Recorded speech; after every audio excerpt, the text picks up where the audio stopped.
Hello students, today we are going to discuss chapter number 1 of class 10 maths book, that is about real numbers. First of all, we need to understand some basic things here about real numbers. So real numbers, they can be categorized, or we can group them into two: rational numbers and then irrational numbers. Okay, rational and irrational are two groups which we can make out of real numbers. Now rational numbers are those which we have already learned in lower classes. Those are natural numbers, whole numbers, integers, prime, odd, even, composite, and so on. Whatever the number system you have learned till today, they consisted of rational and irrational only. We know their definition. Rational numbers are the numbers that can be expressed in the form of a by b. Irrational number are those that cannot be expressed in the form of a by b. In simple words, so what you can say, rational are those numbers that can be written in the form of a divided by b, and in case of irrational number, we cannot write them in the form of a divided by b. So one condition is there for rational number: the value of b cannot be equal to 0. This is the condition required for rational number. So the important topic which we will be discussing today here, it is about Euclid division lemma. So this is on real number, Euclid division lemma, or we can say Euclid division algorithm. So lemma are those statement, okay, lemma are those statement which can be used to prove other statement. तो lemma क्या चीज़ है? Lemma वो सब statement होता है जो already proven होता है, और उसको हम लोग यूज़ करके बाकी के स्टेटमेंट को प्रूव करेंगे. तो यूक्लिड डिवीजन लेमा क्या बोलता है?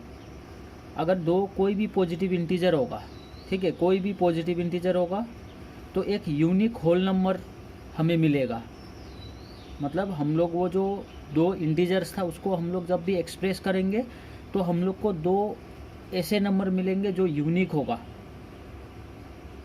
So in statement what it is written, given two positive integers a and b, there exist unique whole number q and r such that, so there is a relationship, and this is a equals to bq plus r, where remainder can be greater than or equal to 0 but it should be less than b.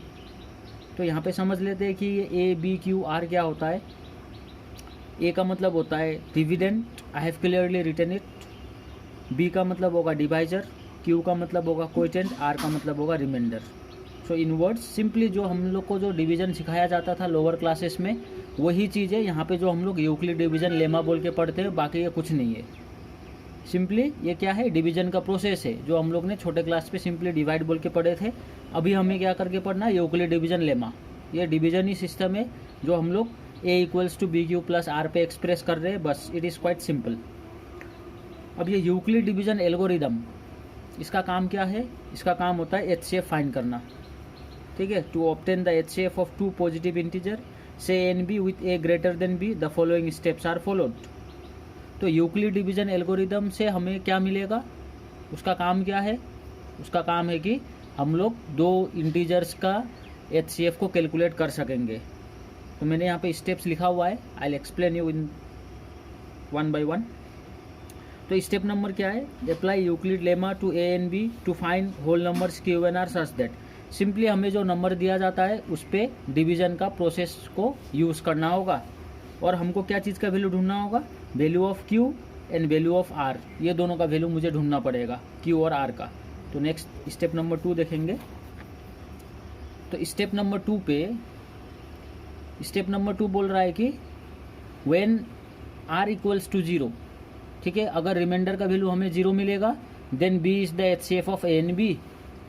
इसका मतलब क्या हुआ? Simply अगर हमने divide किया और reminder 0 मिल गया तो इसका मतलब हमारा आंसर कंप्लीट हो गया. अगर रिमाइंडर का वैल्यू 0 नहीं आया तो स्टेप नंबर 3 पे क्या बोला है? Continue the process till the remainder is 0. तो वही चीज़ को हमें बार बार करना है, ठीक है, जब तक क्या नहीं होगा? जब तक हमें रिमाइंडर 0 नहीं मिलेगा. Repeat the step 2 again and again until we get remainder 0. Once we will get remainder 0, we are done with our answer.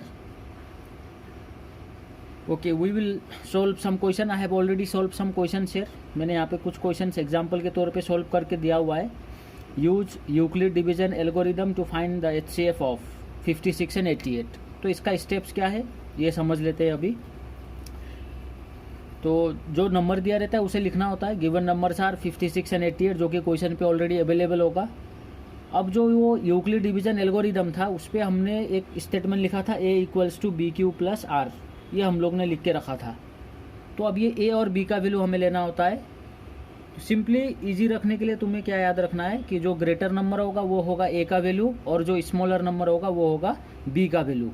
तो सिंपली हम यहाँ पे कंपेयर करेंगे 88 इज ग्रेटर देन 56, तो इसका मतलब a हो जाएगा 88 और b का वैल्यू हो जाएगा 56। ठीक है, बड़ा वाला नंबर को a लेना है, छोटा वाला नंबर को b। काफ़ी सिंपल है। अब हम लोग यहाँ पे यूक्लिड डिवीजन एल्गोरिदम को यूज़ करेंगे। तो यूक्लिड डिवीजन एल्गोरिदम जो था वो क्या था, a equals to B Q plus R. तो ये जो a का वैल्यू 88 है वो तो हमें क्वेश्चन से मिला, हम लोग ने यहाँ पे लिखना है इसको। b का वैल्यू जो है उसको भी मेरे को क्वेश्चन से लिखना है। अब ये जो q और r है ये मुझे ढूंढना है डिवाइड करके, जो कि मैंने यहाँ पे साइड पे करके दिखाया हुआ है। 32 से मैंने 56 को डिवाइड किया। We can divide it up to 1 time, हम लोग उसको एक बार ही डिवाइड कर सकते हैं। तो रिमाइंडर बच गया 24। सिंपली मेरे को वो जो कोएफिशिएंट मिला था और वो जो रिमाइंडर मिला था मेरे को उसको प्लेस कर देना है। अब नेक्स्ट टाइम यहाँ पे जो b का वैल्यू था वो बन जाएगा a का वैल्यू और ये जो रिमाइंडर था वो क्या बन जाएगा, b का वैल्यू बन जाएगा। ठीक है, नंबर चेंज हो जाएगा, 56 आ जाएगा a के जगह पे, ये जो रिमाइंडर मिला था वो आ जाएगा b के जगह पे। अब सेम चीज़ हमें करते रहना है। ठीक है, डिवीजन हमें करते रहना है। कब तक करेंगे, जब तक रिमाइंडर 0 नहीं आएगा। एक बार हमें रिमाइंडर 0 मिल गया तो इसका मतलब हमारा आंसर सोल्व हो गया। तो यहाँ पे 3-4 स्टेप्स में ये क्वेश्चन सोल्व हो गया है। तो इसको डिवीजन कंटिन्यू करो, मैंने यहाँ पे डिवीजन साइड पे दिखाया हुआ है। तो जस्ट इसको सिंप्लीफाई करते रहो, रिमाइंडर 0 आ जाएगा तो हमें HCF मिल जाएगा, जो कि इस बार क्या हुआ 8 हो गया।